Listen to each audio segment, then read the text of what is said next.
The advice and opinions expressed by the host of Autism Live and her guests are meant solely as suggestion and should not be in any way construed as child-specific advice. Any choices you make in determining your child's treatment are completely at your own discretion.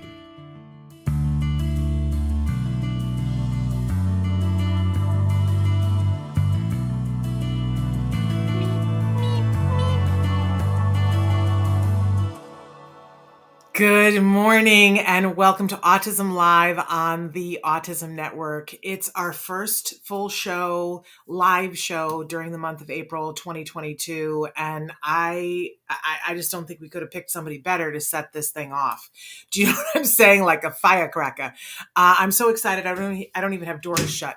That's how excited I am today. And we're not even going to wait to bring him in because he's so awesome. We have to have him involved in everything today. Of course, I'm talking about the fabulous Dr. Jonathan Tarbox. If you watch this show, and if you've been watching the show for the last 10, almost 11 years that we've been doing the show, then you probably have seen him on the show before, but it's been a while. And so I'm so thrilled to welcome him back home, because I feel like he's a part of this home, Dr. Jonathan Tarbox. Let me tell you a little bit about him. He's a PhD, BCBA-D, all the letters. He's a professor and mindfulness researcher. Oh, stop. How good is that? At the University of Southern California, as well as the director of research at First Steps for Kids, a wonderful, wonderful place. He is somebody his life revolves around research and practice in the areas that help people thrive during times of stress and discomfort. Oh, pull up a cushion, right? Don't we all want to be a part of listening to what he has to say about that? He's got 5 books out that he has published in the field of psychology, over 90 scientific articles and chapters, and has served as the editor-in-chief of the scientific journal Behavior Analysis in Practice. Yes, did we pick well? His practical work revolves around supporting children and families, as well as teaching adults skills that can help us connect with deeper meaning and purpose in the context of life's struggles. It just gets better and better, doesn't it? Compassion and social justice are the compass, that guide Dr. Jonathan Tarbox's work. And I had to read that because it was put so well, concisely. But let me just tell you, he walks his talk. I have known this gentleman for many years, and the first time I met him was probably one of the most stressful and deeply upsetting parts of my life when, after my son had been diagnosed with autism and we had started our early intervention and my son was hitting me. And I know I've talked about it before on the show, but I said to the people who were helping me to, deal with those behaviors, I said, I need help, and I'm not going to leave until you get me help because something bad's going to happen. And do you know who they brought? They were like, oh, hold on a second. And they brought Dr. Jonathan Tarbox. And you guys know how my story ends. I have a wonderful son that I just dropped off for one of his college classes, and he doesn't hit me or anybody else. And I no longer think that being hit is something that just is where I'm at, right? So that was my introduction to him. And then later on, as we started this show, he was very much a part of the very beginnings of this show, and everything that is right on this show stems from knowing him. I just adore the ground that he walks on. I mean that seriously, not figuratively. And I'm so glad that we get to welcome him back. So, Dr. Tarbox, welcome back to Autism Live. I can't. I'm not sure I can handle how good that introduction is. It's a little much for me, but I feel the same way about you, Shannon. I feel like we have been partners in many ways in our journeys, and I don't know. I feel like I've learned so much from you, and you're still such a big part of my daily life. And actually, I was reflecting on when I used to be on your show like once a week, and we would talk about jargon and all things ABA and science and everything else. And really, honestly, like I still remember that fondly as like one of my favorite experiences I've ever had in my career. It was just getting to spend that time with you on a weekly basis and just connect with like authenticity and vulnerability. And I don't know, you just I feel like what you bring the autism community, not just the parent community and the community of autistic people, but also the practitioner community. what you bring all of us is just so nourishing that I don't know. I'm just really excited to be here. So thanks for having Well, me. there's a place for you here always. So I know you are the very busy man, but you're welcome whenever you want to be here. We have a couple of people who are completely losing their minds because you're here. By the way, the chat is open, you guys. We're live right now. Today is the 4th of April, 2022. You guys can be writing into the chat right now. We're live on Facebook, on YouTube, on Twitter, and about a dozen other places. In fact, Traven's going to start to go through what some of those places are. But you can be connecting with us. If you write in on Facebook or YouTube or Twitter or most of the rest of them, we can see it almost in real time. So Amanda is just so excited that you are here and says hi and that you are amazing. Something that Amanda and I are in agreement with. And Denise LaForce Ryan is already saying, loving seeing the two of you. Yeah.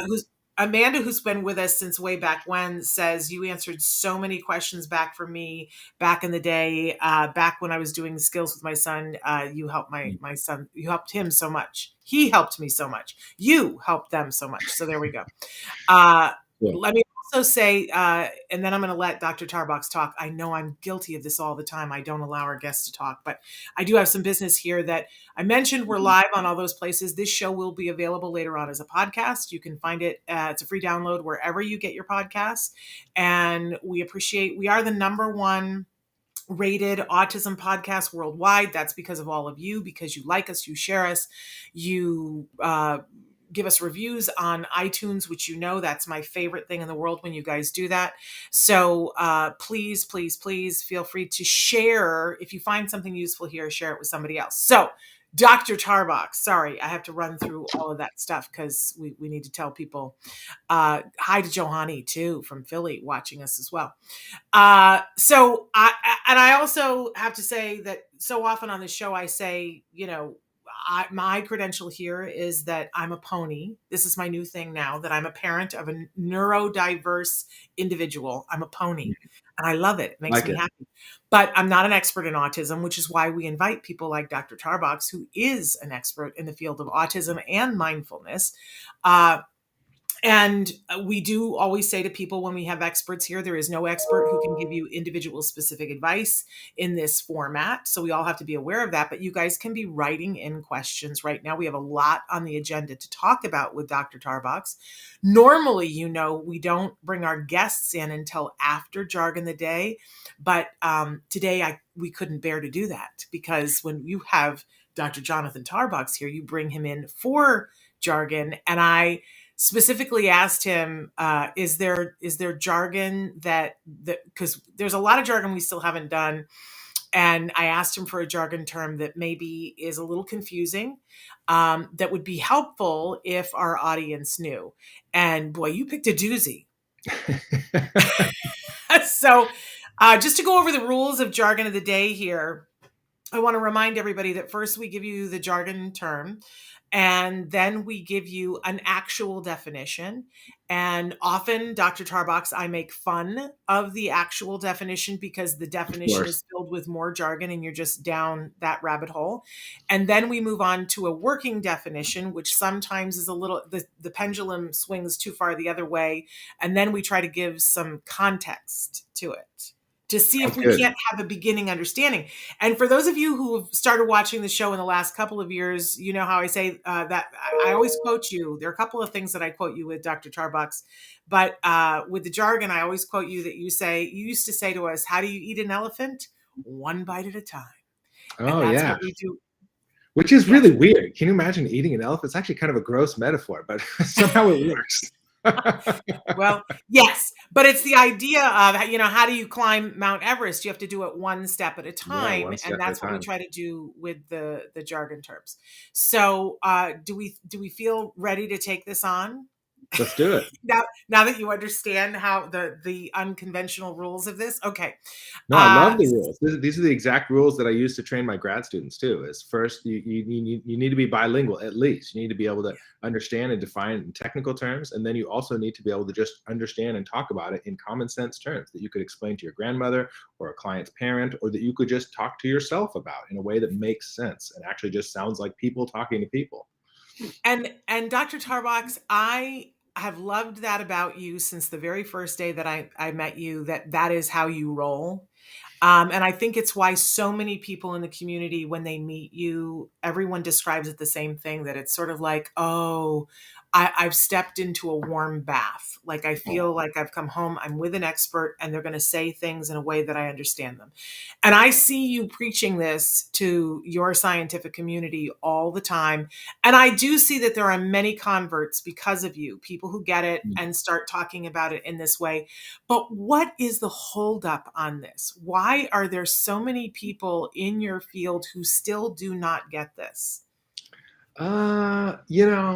I'm not sure, but I will say, I think it's true of most natural sciences. Like if you talk to, let's say, a chemist or a biologist or a physicist or something, they're also probably not very good at explaining what they do scientifically in lay terms. The difference is with ABA, our subject matter is the behavior of all of us. So it kind of seems like it should make sense. You know what I mean? And it needs to make sense if we're going to help empower other people to change their own behavior in ways that are meaningful and important. It kind of does need to make sense. But the truth is it actually, I mean, it is a science. It's a natural science. And so there isn't any reason why the technical and scientific knowledge should be any simpler necessarily, or any easier to understand than any other natural science. So I think we have this problem of our subject matter is the everyday sort of meat and potatoes of what we do, our own behavior that we all see every day. And yet it is also a science. And so it is quite technical. And Skinner talked about this problem all the time, decades ago, about how everyone thinks they're an expert on human behavior because we all do it all day, every day, and yet very few people actually take the time to study it scientifically. So that's what our science is about. All right. Well, having said that, let's jump on into some jargon here. So our jargon term for today, which we've never done before, with Cool. good reason, because we wouldn't have waded in without an expert, is cognitive diffusion. And so I know everybody's like, what? To me, this sounds like you're taking our brains and putting it through a swirly. So that's what I get from that. But let's look at what our actual definition for the day is, and who we've credited for this. I found a study that we credited. It's a mouthful. A technique used in acceptance and commitment therapy, ACT, as part of its contextual behavioral approach to psychotherapy and other behavioral health concerns.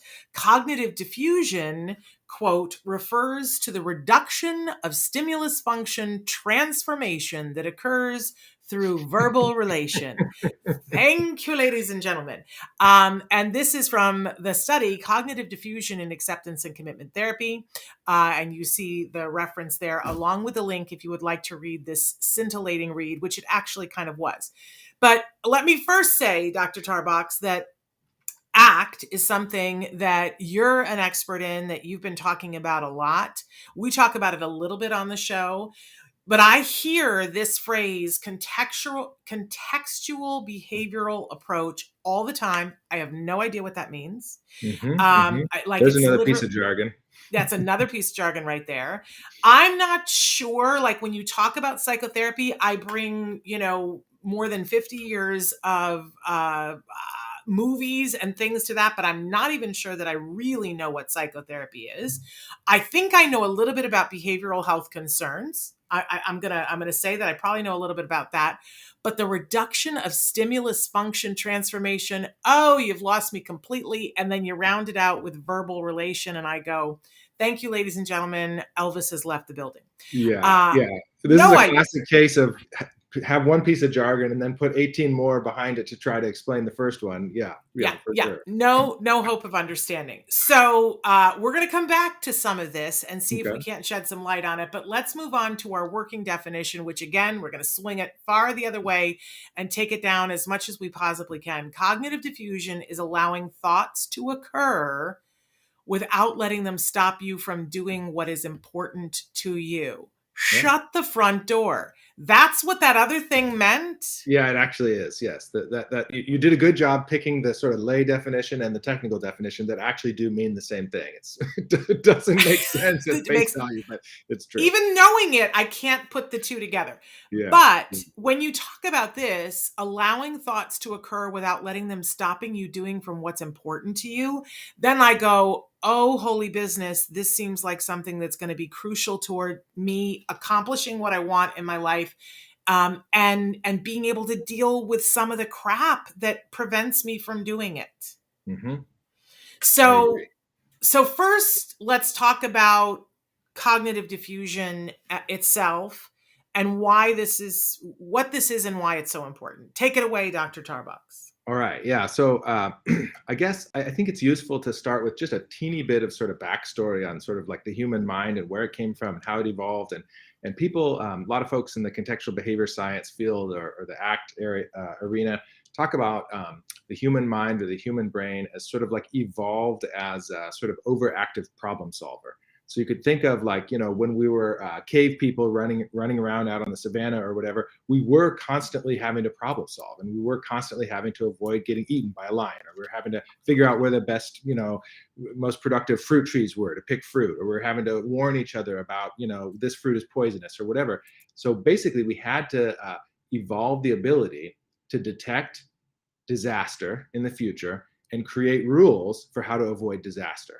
That was basically like had survival value. And that's essentially that, like that ability to do that verbally and to talk to each other about that is really part of what helped us evolve into tool users and, modern humans. And so here's the problem is now every day when we're hanging out in our normal lives, there's very few lions trying to eat us anymore, right? And so there's very few disasters that we actually have to sort of detect and prevent. There's certainly some for sure, but that's not like the sort of general state of affairs anymore.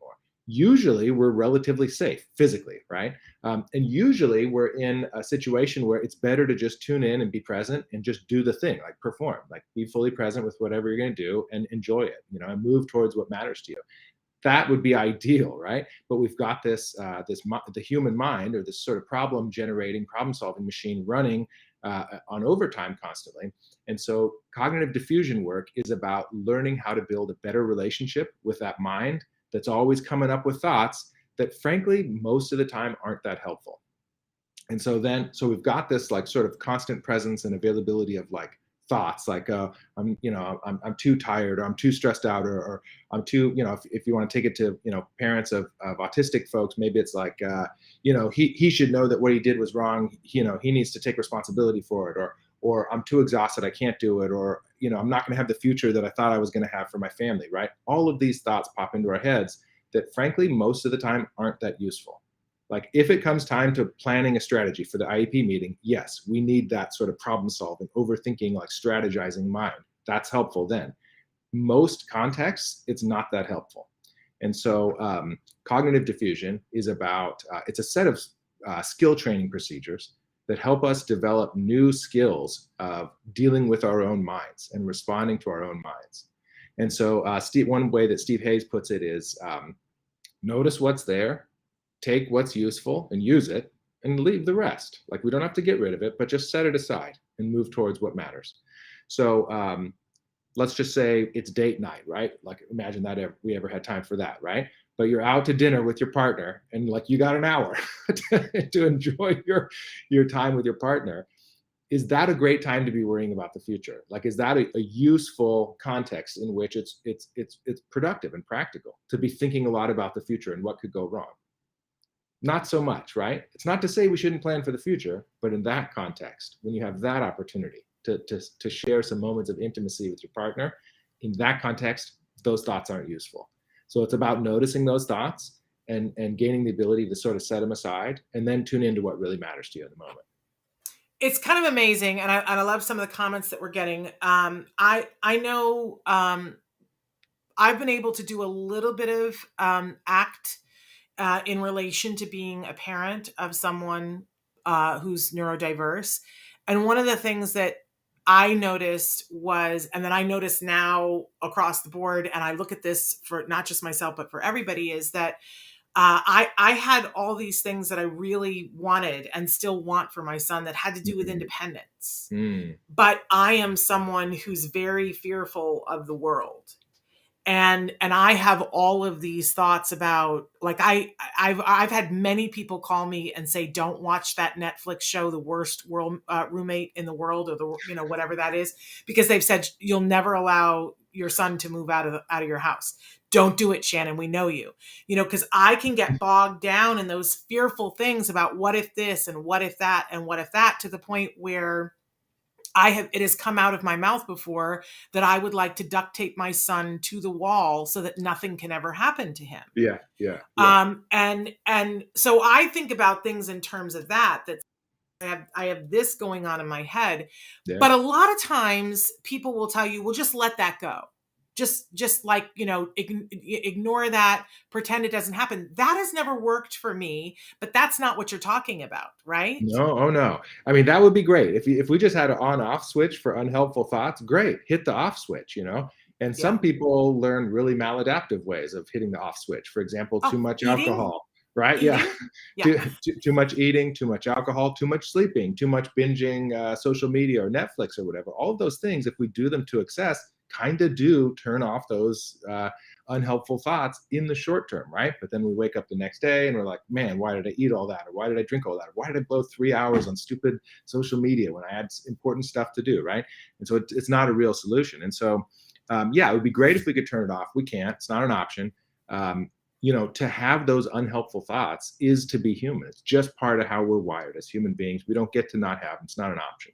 So you could try to control them if you want. And there are certain approaches to psychotherapy that are sort of based on that. Like if you have, irrational thoughts, try to change them into rational thoughts, or try to control them, try to make them go away. As far as from my understanding, the research is pretty clear that it just doesn't work very well to control your thoughts and your feelings. If you found strategies that work for you in certain contexts, do it, go for it by all means. But there's good research to show that letting the thoughts and the feelings be there and just letting them be there, take what's useful from them and use that, and then just leave the rest. That doesn't mean cancel them, make them go away, or control them. Just means here, hold them next to you while you then pick what matters to you in that moment and do the thing that matters to you in the moment. So it's not about getting rid of them or controlling them. It's about letting them be there, just letting them be, like noticing them, And so there's all kinds of goofy strategies for this. And if you want to get into it, we can certainly talk about like some of the procedures that people do to sort of practice building these skills. Well, in fact, Johanny wrote in and said, do we use cognitive diffusion for depression and anxiety? Do we apply it to younger individuals or to adults? And do most psychotherapists use it? So can we answer those and then start talking about maybe at least one technique that we could do today to do this? Yeah, sure. So lots of questions in that question there. Yes. I'm not a depression or anxiety researcher, so I'm not going to pretend to be an expert on that. But yes, my understanding is ACT therapists who treat depression and anxiety definitely involve cognitive diffusion in their work, and so I know that that's an area of application. And then do we apply it for younger individuals or adults? Absolutely. And so there's lots of ways to do cognitive diffusion that can be really abstract and really heady, maybe for people who are sort of more philosophically oriented. And then there's lots of ways that we can break it down into really tangible, simple stuff and even physicalize it. So it's like involving motor movement and involving humor. Humor is really helpful for cognitive diffusion. And absolutely, it's adaptable to children too. Do most psychotherapists use it? I don't know about that. I would say ACT is one of the most well-known, most mainstream approaches to cognitive behavior therapy these days. And so I do think that most people getting their PhD in psychology these days learn about ACT, and diffusion is a big part of ACT. So I would say most people, most new psychologists are being trained on it or having some awareness of it. I'm not sure that I could say most psychologists like today, if you walk into an office, are using it. Probably not. I mean, most psychologists are older and have been trained, earlier. So I'm not sure exactly about the prevalence, I guess, of that, if that makes sense. So when I crack jokes, which is what I do whenever something is very serious, is that a form of cognitive diffusion? Yeah, it's a great question. So really, we would think about that functionally. So if the main purpose of cracking the joke is to avoid feeling discomfort, then maybe not. That would be more like an avoidance strategy. But if the main purpose of the joke, or the function of that behavior, if you will, if the main function of that joke cracking behavior is to disrupt the power of thoughts to control you, especially towards doing stuff that you don't love, then yes, definitely. So if I'm experiencing something difficult as a parent, and and I'm having thoughts like I can't do this, I'm just too tired or something, and I think probably what I'm about to do is be kind of grouchy with my kids, because that's the fastest way to just get them to do what I need them to do right now. And then I crack a joke like, "Oh, awesome! Here comes Mr. Grouchy Pants again," and then that creates a little space to go, "Oh, right, that's not who I am. That's not who I want to be." And then I choose a different behavior. Instead of being grouchy, I take a deep breath. I give him a hug. I look him in the eyes and say, "Man, I really need you to do this right now. Can we get this done together?" And if that's the function of that joke cracking behavior, is to create a space for that and to kind of free me up from thoughts like, "I can't do this. I'm too tired. We got to just get it done," then yes, it could be an example of diffusion. Oh my gosh. So this is really good stuff. So help us. What's another example of how we might use cognitive diffusion today? So a really great, there's lots, but basically it's anything that you do in reaction to your thought other than rigidly following what the thought says to do. Okay. So if you think about your thought as like somebody else telling you what to do, and if you're just compliant with that and fully obey, that's not diffusion. In fact, that would be like fusion, meaning like you're just kind of obeying the thoughts. You're taking them very literally or seriously. If you could imagine some person, telling you what to do, and you do something different than just obeying it. So for example, you might go, "Oh, that's interesting. That's interesting that you're telling me to do that. I wonder if I want to do that." And then maybe you do it or don't do it.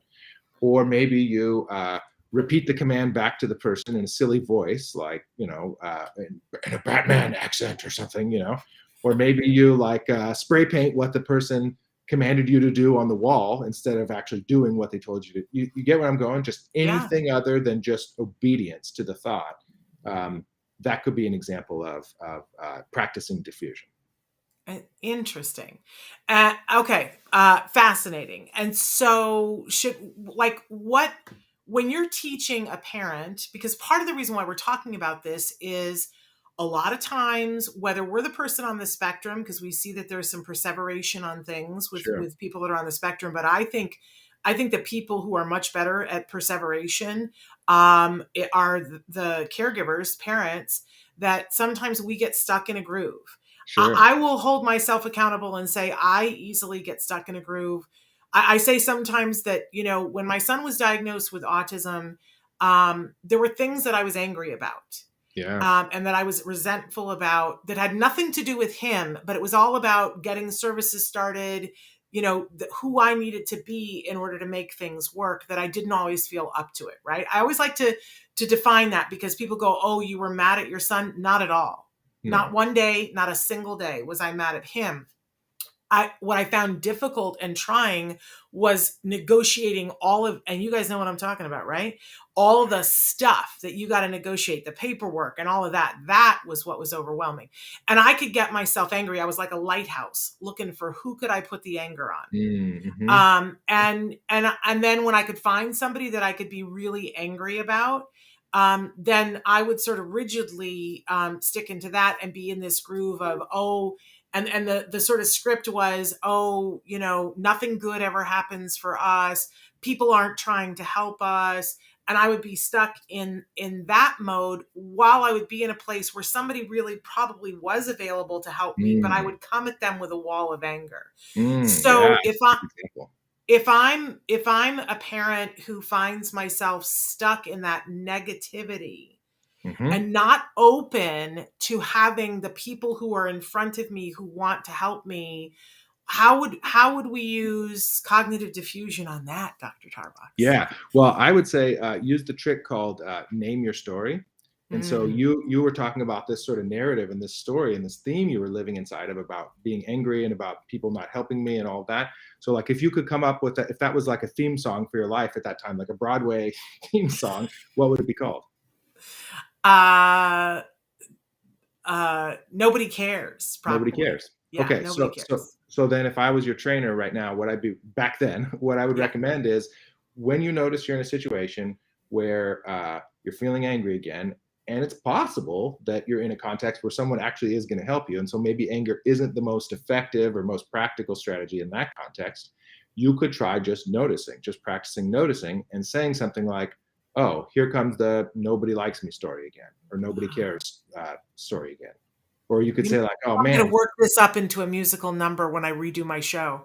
Well, and you could. That is actually something we'd recommend. Yeah. Carefully, because we don't want people to think we're making fun of them. But I would No. suggest actually choreographing a little dance routine to it. Nobody loves us. Nobody cares. You could do it in your head. Like, don't actually do that in the IEP meeting, but you could do it in your head. And if that humor creates just a little space for you to think a little more openly and to give somebody a chance, maybe who's trying to help you, maybe that's helpful. And maybe not. That's okay too. But at least it's more flexible. And a little bit, it provides a little more opportunity than just doing the old anger thing, which is I'm mad, nobody cares, and I'm going to show you that I'm mad at you. Which sometimes that's fine, that's practical, right? But you're saying sometimes it's not, right? So some flexibility around that could be useful. Well, because sometimes you just get stuck in that groove and you miss what's in front of you.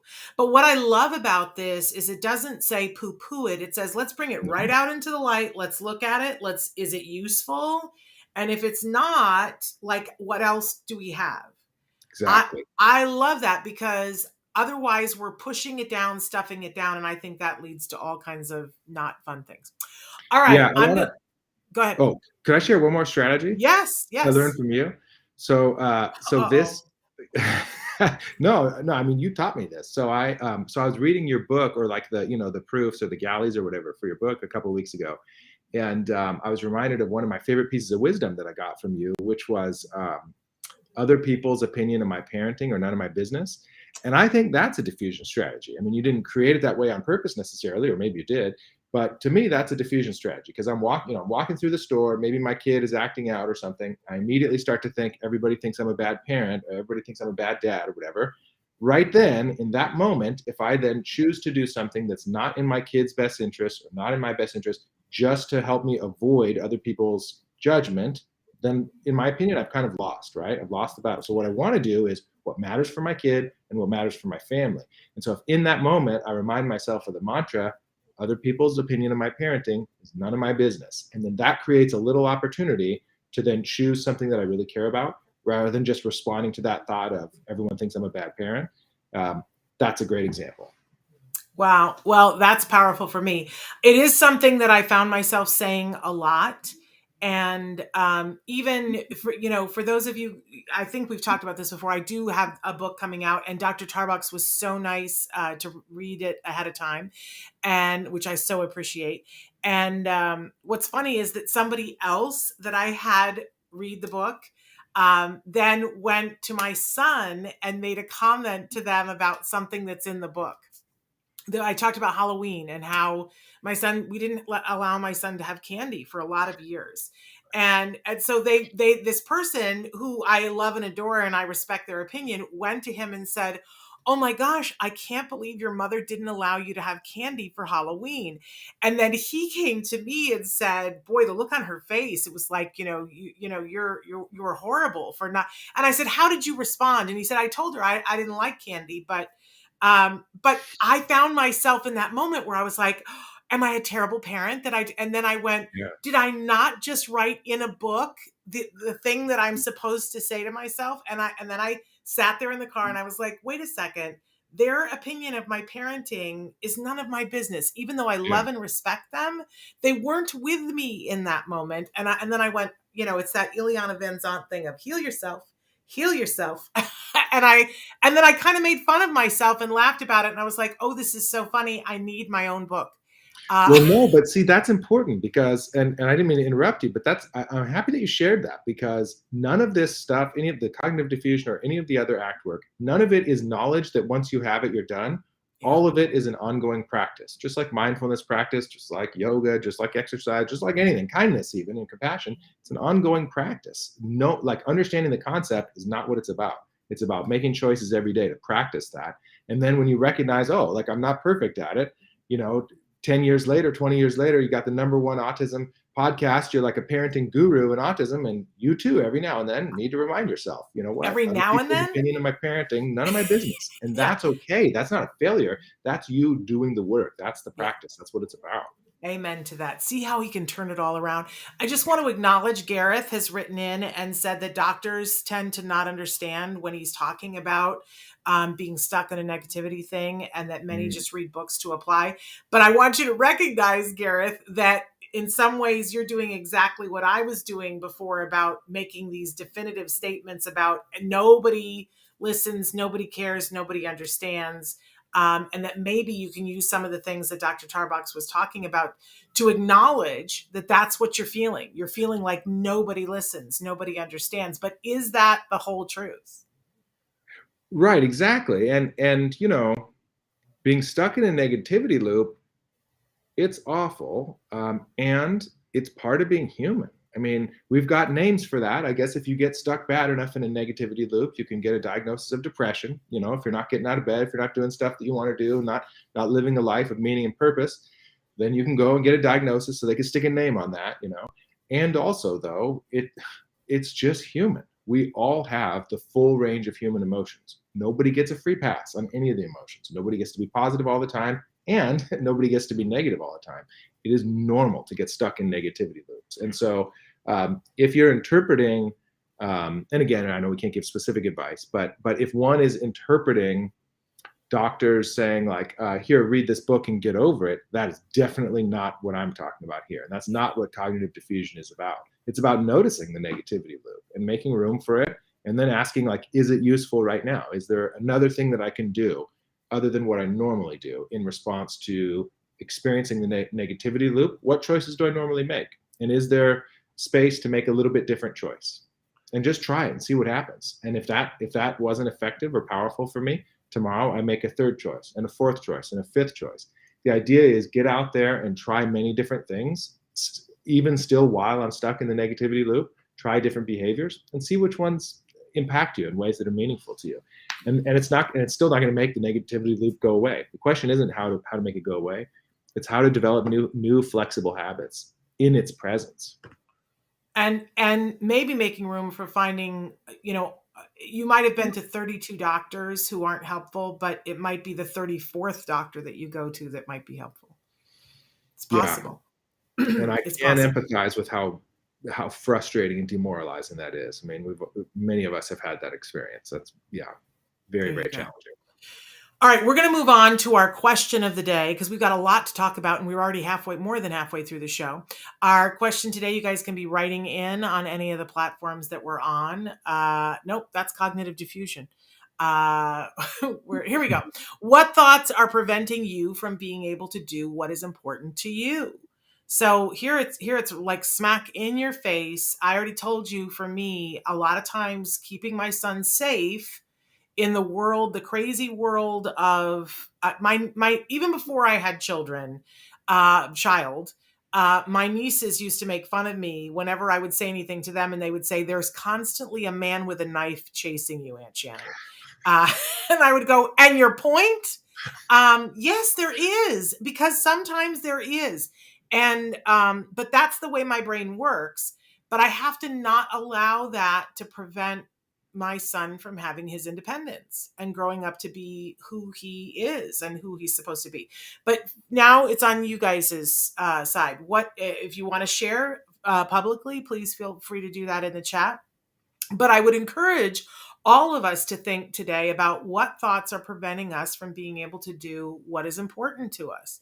I think it's a good question, isn't it, Dr. Tarbox? Oh yeah, absolutely. This question is at the core of the diffusion practice: is what thoughts are showing up, and then how am I responding to them, and can I develop some flexibility around them? Because then it's a choice. Then when we brought it out into light, I feel like it's a very empowering thing. But that's going to bring us all full circle into our topic for the week, which we're going to touch on briefly because we have a lot that we want to talk. But we'll fold it right into what we're talking about with Dr. Tarbox. Go ahead, Traven, put that up there. Our topic for the week. Dun, dun, dun, dun.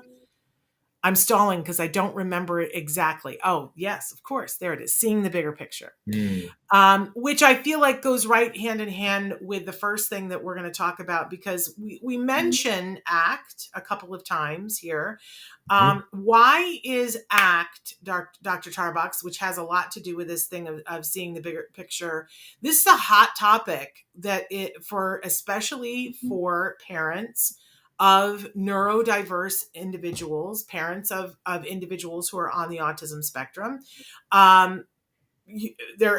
Everybody's talking about it in conjunction with parents. Why? And then tell us a little bit about I know you're working on something right now with some of your students are working on. Sure. Yeah, I appreciate that. Well, so, I like to think about ACT as basically like a set of sort of life skills, sort of lifestyle skills, or you could think about them as sort of self-management skills, but they're basically like healthy habits for helping one let go of the sort of thoughts and feelings that get in the way and reconnect with what really matters, get present, and live a life of greater meaning and purpose without having to change our thoughts or feelings in order to do it.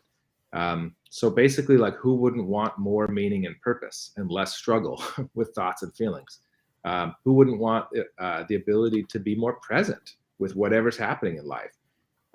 That's what ACT is about, is skills for sort of working on our own lives and our own ability to live inside of our own skins with our own minds and our own hearts without having to change any of that. Fully getting closer to fully accepting who we are, what our life is about, connecting with what our life is about, and then choosing small actions every day that put meaning and purpose at the center of our daily activities. So that's sort of big picture what the ACT work is about. I appreciate appreciate the opportunity to announce a study that I got going on. It's my student Kristen Lee is doing a study, and she's recruiting right now, and it's specifically for parents of autistic children, and it's web-based, self-paced, and it's ACT training for parents. And so it's a randomized control trial. And so if you sign up for it, basically it's a coin flip, whether you get in the immediate treatment group or the waitlist group, but everyone gets the same training and the same treatment. You just either get it immediately or you have to wait, I forget how long, a month or two, and then you get it. And we just have to do that for the stats. That's how you have to make it work. And if you want to produce data that will publish, we can't give everyone the same thing at the same time. It's relatively short term, relatively low time investment, and you could do it from any cell phone or laptop or iPad. You can get the training. Okay, so right now, if you're watching, or if you know somebody who could benefit from this, we're going to put an email up on the screen that I put in the chat for Traven to have it. And what we want you to do is to write to Kristen and tell her that you'd like to be a part of the study. And correct me if I'm wrong here, Dr. Tarbox. So some of the things that we've been talking about, if you're struggling and you are a parent of an individual who has a diagnosis, they're wanting you to take part in this study. So you're going to get free training in these techniques to help you to deal with your feelings. Because you're going to be a part of the study, you're going to get the free training at some point. You just might have to wait because they want to see, how everybody does. And you're going to be asked some questions, but it's going to be really helpful. And I believe, I know you can't say that because it's a study to see. Yeah, I'm not allowed to sell it. That's part of the recruiting, restrictions that we have. I can't promise any benefit. Right. But I can tell parents that there's tons of research. I'm sorry, I interrupted you. You finished. No, I was just going to say, I can just be honest about the fact that in the past, when I've provided parents in the autism community with ACT training, they've reported that it's helpful and beneficial. I'm not promising any benefit from this study, but yeah, there's a potential for benefit for sure. But and I can say to parents that I've been through some not necessarily this training, but other training in ACT, and that it was very beneficial to me. So I'm encouraging you to do it. It's free. It's not going to be free forever. This is part of a study, and a lot of people have to pay a significant amount of money for this. So I'm telling you that I think it's a really good idea that you do this, because not only will you find a benefit in it, but then the people who then read the study results will also be able to find a benefit in it. It's a way of being of service on a bunch of different levels. So we have put the email on the screen for you, for those of you who are listening in podcasts, because a lot of our viewers are listeners. It is JINGQILI@usc.ed. Did I get that right? I'm a little You got it blind right. these days. That's the one. Yeah, I know. I was kind of squinting too, but yeah, that's it. Okay, so I encourage you guys to do that because there is a growing there's more and more research about this, Dr. Tarbox, showing that there is a benefit. You guys are looking at some very specific things having to do with this. So I'm excited. Amanda is excited about it too. I do want to say that Amanda had written in, and I love your honesty, Amanda. I have trust issues, so finding someone for respite is going to be hard. I'm so scared someone is going to hurt my kids. I think this is a great thing to talk about, Dr. Tarbox, because you have a group of parents who are saying, I need a break.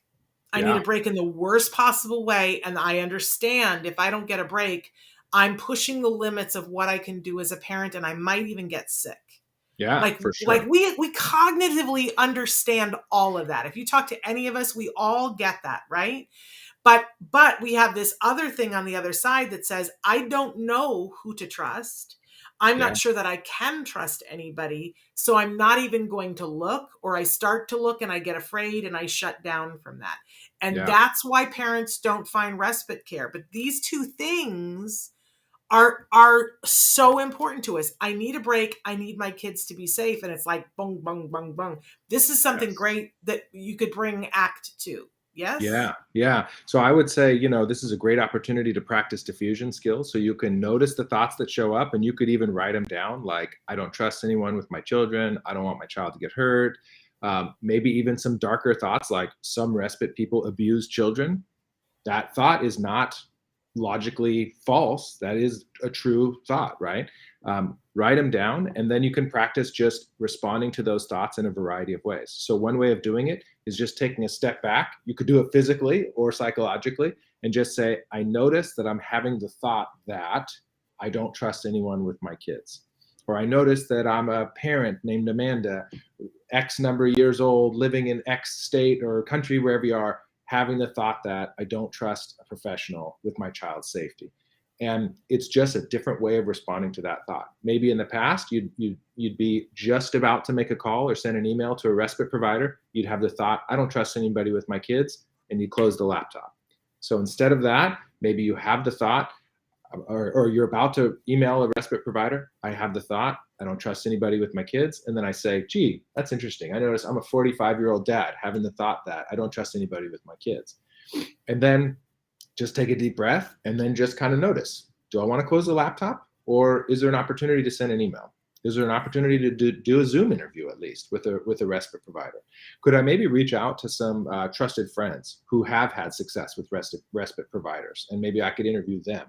Is there some other behavior that's available to me other than just shutting the door to the opportunities for respite? And it's just about creating a little space for variability and just trying something different. And it's not guaranteed to work, but it probably is more likely to be effective than just doing the same old thing, which is, never mind then, I'm not going to make the call. I'm not going to send the email. Yeah. I'm sure there's another name for it. But one of the things that I was taught for myself, because I tend to go to catastrophic thinking, is to ask myself, is it 100% always true? Yeah. Because then my brain goes, oh, all planes don't crash. Right. If they Right. did, no one would get on them. And you could also do it with some sarcasm. Like you could say, it's 100% certain that every respite care provider will hurt my child. And just like notice what that does to you and go like, oh, all right, okay, maybe I am over, you know what I mean? And again, not to be disrespectful to yourself. You're not making fun of yourself, unless you feel safe doing that, but you are maybe just creating a context to take that thought a little bit less literally and with a little bit less certainty. And notice that the thought is just something showing up for you. It's not necessarily true or untrue. It's just something showing up. And then you have choices about how to respond to it. Well, and one of the things that I love about all of that is that then I find myself in an equation where I go, where I allow myself to dream and say, what would be the ultimate fabulous? What would my heart be open to? Would my heart be open to allowing a new person to come into our life who might be just what I need and just what my son needs, who adds and becomes part of our family and becomes somebody that would my heart be open to that? And then I find I want to move towards that. I want to like that. believe that that's a possibility. So you've identified sort of catastrophizing as sort of maybe sort of a rigid sort of, I don't want to say problem behavior, but maybe a habit that gets in the way sometimes. And then you've identified a specific alternative behavior to that, which is imagining potential positive possibilities, not fake, not saccharine fluff, but like stuff that you actually care about, your values, right? So imagining possible future outcomes that are directly connected to what really matters to you. And so maybe it's like imagining a possible future where, since I have a little bit more time, I could take better care of myself, which then makes me more effective as a parent. Yeah. And how about this? Creating a little more room for self-care so that in the future, my child remembers back to their childhood and can remember a model of a parent who took care of themselves. And then that will create a possible future where my child will take better care of themselves in the future, rather than only making their life about something else. Other than Amen to that. Right? Amen to that. That's incredible. Well, and can I tell you when else I use this is that for years, there's this thing that happens with parents where we'll start ABA services and they're going really well. And we've identified 1 or 2 or 3 therapists that are just, our be all end all. And then one of them leaves and they're bringing a new therapist onto the team. And we all go, I don't want somebody new. I don't want somebody new. They're not going to know us. They're not going to know my kid. Why do I have to have somebody new? And sometimes it's the person is brand new. They just got their RBT and we're like, they're a big, or they're studying to get their RBT. They know nothing. And we're afraid, like, who are these people and how are they going to come in without this knowledge? And you know what I say to people all the time?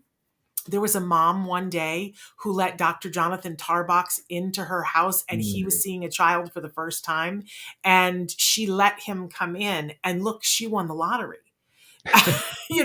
And you don't know, you might be this person coming on your team might in 20 years be, somebody that we're going to be like, oh my gosh, they're like Dr. Tarbox. Like there was a parent one day who didn't know how brilliant you were, who opened the door and it was your first day. Well, I thank you for that, but I'm going to make it not even just about me or one particular person, but it could be that new therapist could be the person that makes the most enduring human-to-human connection with my child. Out of the entire therapy team, out of my child's entire life of receiving support services, this could be the person. We don't know. Like, through empathy and compassion and through connection, this person could transform my child's life. I mean, we don't know. We have no idea. Yeah. Yeah. But it's that thing again, where if I can get myself through the catastrophic thinking and think about what is my heart open to, would I be open to somebody new coming in and being able to like really make things better? That's me on my best day and my best moment. So that's a really fun thing. I'm just realizing how much time we've gone through and we have so many more things to talk about. I brought up ABA. You are someone who is a huge proponent of compassionate ABA. Yeah. And I want to give you at least 3 minutes. I know you need 3 years to talk about this, but at least 3 minutes to talk about compassion in ABA and the fact that it is there and that it can be there and that we all need to be looking for it. Yeah. I appreciate the opportunity. So it is one of my number one sort of guideposts right now in my career is talking about compassion, using my behavior to try to create a context for ABA folks to open up more to what we really care about. And it's really interesting right now. For the last couple of years, we've been seeing a change, an evolution in our field where I do believe, no, in fact, I know that 99.9% of ABA folks are in the field for the right reasons. Certainly not for the money. We're in the field to help other people and because we care about transforming lives. There's no question that compassion is at the core, the foundation really for why we get into this field. And also, it's reasonable to observe that that's not obvious from our behavior, and that there are many people who do not feel warmth and compassion from ABA folks. And part of it, we have to take responsibility. That part of it is on us. It's on how we act and how we talk. Jargon is not compassionate. If we're talking to parents or teachers using all of our jargon that makes us sound so smart or whatever and scientific, it usually does not come off as compassionate, right? And we already know that from medical doctors. When was the last time you felt warmth and care from a medical doctor who just told you about all your challenges through some jargon that you can't understand, right? We all say that's bad bedside manner. It's obvious, right? So, and somehow yet we've had this tradition in our field for decades of sort of making that same mistake. And so something's changing right now. 10 years ago, sort of the older, sort of whiter, more male power players in the field really would have resisted this change and really did not want things to change. And it's about the science, it's about the data. Something is changing now in our field where people are ready to embrace the fact that we are human beings first and ABA professionals second. That like our calling is to take care of human beings and to make other people's lives better through warmth and kindness and compassion. That's who we are. That's our foundation. The way that we do it is awesome. We have the science that can help people learn skills that transform their lives. That's great. The science is incredible. It's a gift, but it's not the foundation. It's not the thing that matters the most. It's a tool. The thing that matters the most is humans treating other humans with dignity and compassion and kindness, and touching other people's lives through warmth, making our clients feel safe. Like when our clients are older, when they graduate, when they have their own YouTube channel, whatever it is, we want them looking back and remembering that we held their hands through the hardest times of their lives. We do not want them looking back remembering that we were strict or grouchy with them or bossing them around all the time. That's not who we are as a field. It's not who we are. And we know that, but it's time for our field to really more fully embrace that it's our responsibility to show that and to live that through our behavior. And the cool thing is, man, it's working. Our field is moving in this direction. And so it's a really exciting time actually to be in ABA. And I just have to say that in all of these discussions, and I love talking about this with you and hearing you talk about it, I just want to say that when my son received his ABA treatment, that is what I got. You were a part of that team, and that is what I got. And so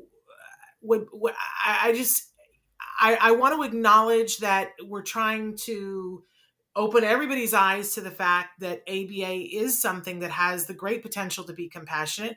Like anything else, it also has the ability to go and do something else. But there is good compassionate ABA out there. There has been good compassionate ABA out there for decades. This is not, it didn't just get invented last Tuesday. Yeah, no, absolutely.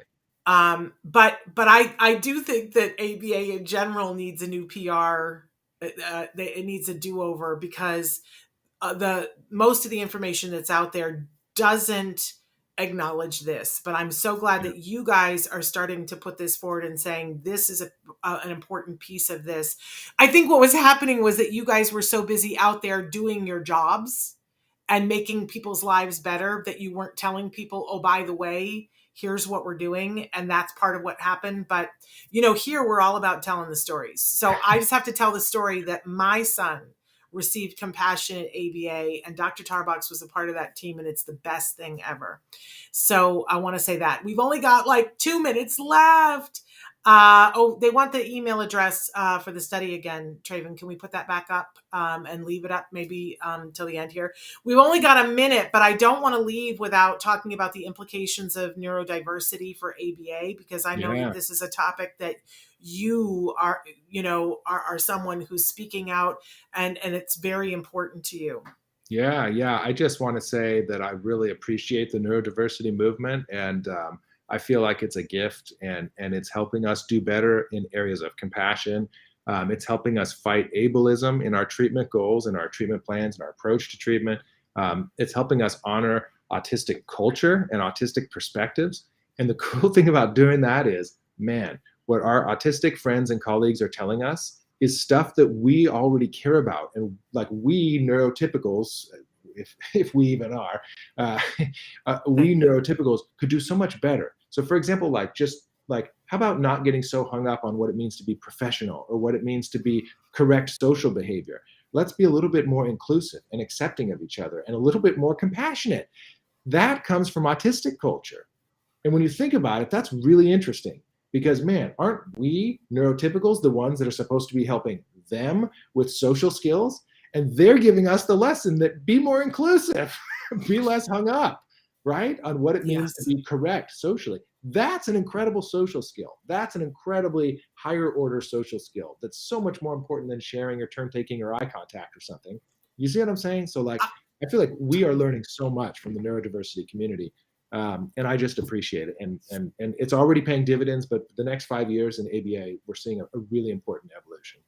I just want to give an example of that. I remember very distinctly coming to you on a day when my son was probably 9 or 10, that I was having a problem where we were living.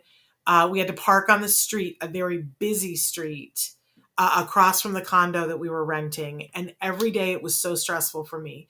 I would get out of the car and I would be saying to my son, and there would be cars whizzing by, and I would be saying to my son, you have to get out and get to get over to the sidewalk safely, quickly, because you could not get out on the other side. You had to get out on the street side. And I would be hysterical and saying to him, you have to get out quickly. Why are you taking so much time? And I would be pulling him in his backpack and almost throwing him onto the sidewalk because I was afraid we were going to get hit by a car. And I was asking everybody for advice about how to do what. And we worked through like a task analysis of what had to come out of the car and what order. And I worked on it with him. And finally, I said to him one day, I was like, this is killing me. I just said to my kid, this is killing me. Do you understand why I need you to go quickly? And he said, not really. And I said, because it's got to be this way. It's making me anxious. And if it's not this way, I can't do it. I need you to do it this way. And he looked at me for a second and he said, Mom, do you have autism? Right? And that was exactly the response you gave all those years ago when he said that. And in that moment, I went, oh, who is having rigidity here? Who is not having perspective taking here? Mm-hmm. It's not him. Right. He was taking my perspective and saying, I don't understand why you need it to be this way. I was the person who was totally inflexible. I was the person who was not looking at from his point of view. So there you go. It is important that we listen to the folks that are neurodiverse and in all of their stories, including when they have not had a good experience with ABA. Of course. It's essential that we not poo-poo that in any way, shape, or form.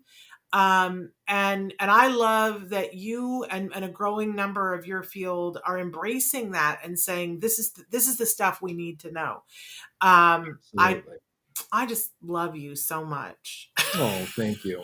I appreciate I do. that. And I love what you're doing in this field, and I just respect and admire. Okay, so we got to finish this out, but where can people go if they want to, for instance, if they want to buy your books, Dr. Tarbox? Oh, geez. Is there a website? Do you have an author website yet? I mean, they could check out our master's program website, and I have a webpage on there. So if you Google USC ABA and you go past the paid advertisements, click on that, and there's a page with information on neurodiversity for ABA. There's research, resources. There's a page for each faculty member, which has links to my books and articles and things like that. And yeah, we'd love to have people drop by the website and check us out and give us feedback. Yeah, there it is. Very nice. Traven's got it in the comments about where to go, but you can usc.edu, look up ABA if you're not watching us live. You're amazing. You're remarkable. And for families, we didn't. I only mentioned it, but tell us about First Steps. Oh, yeah. First Steps for Kids is a fabulous ABA provider in California, mostly in Southern California, but the one clinic up in the Bay Area too.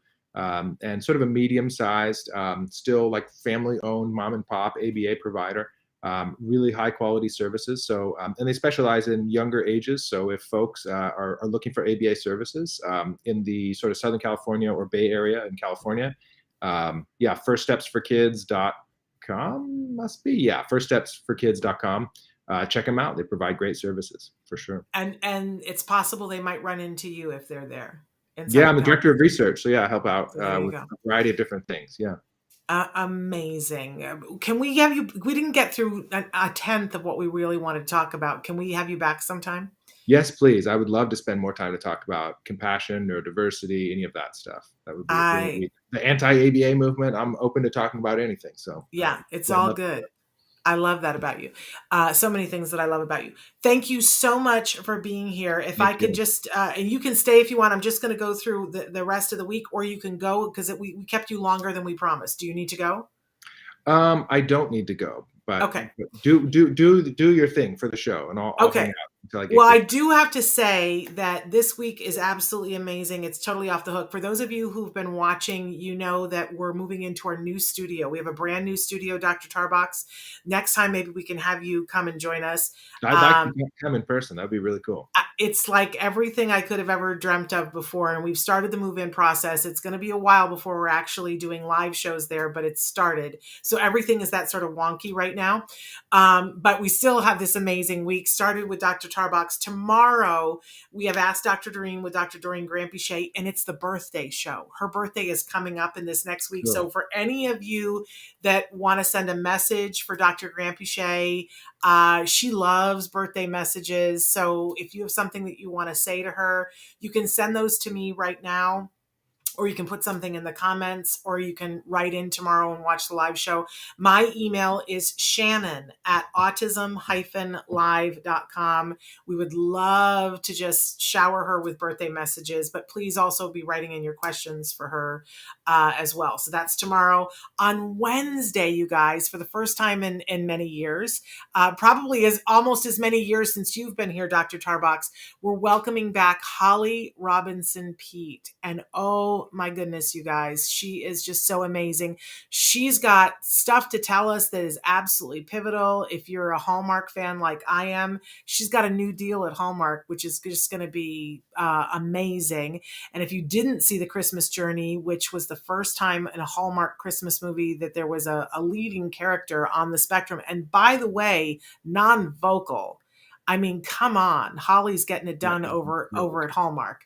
You got to love that. It's like all my worlds colliding, Dr. Tarbox, because Yeah, it's really cool. I love some Hallmark Christmas movies, a little, a lot, maybe compulsively. Yes.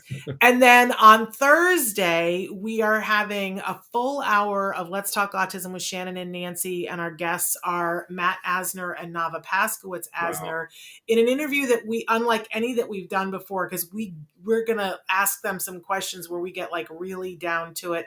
If you don't know them, they are the Brady Bunch of autism. If you're somebody who feels like you're never going to find the love of your life because your first marriage didn't work out, boy, they've got the story for you.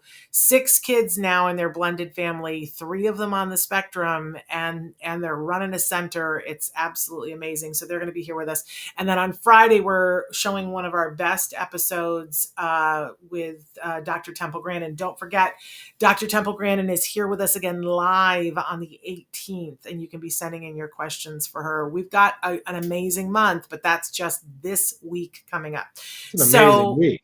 It's a good week, right? But wait till you see some of the stuff that we have coming up. Plus, later on this month, we are debuting our very new podcast, Dr. Tarbox. It's called Stories from the Spectrum. It's all content by and for a neurodiverse world. So Woo! that is so awesome.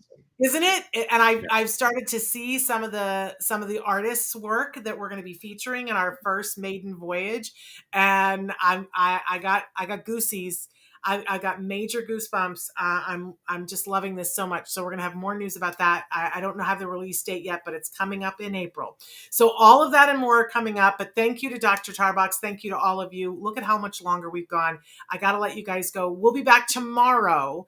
Until then, give your kiddos a hug from me and one for you too. Bye-bye for now. Bye, Dr. Tarbox.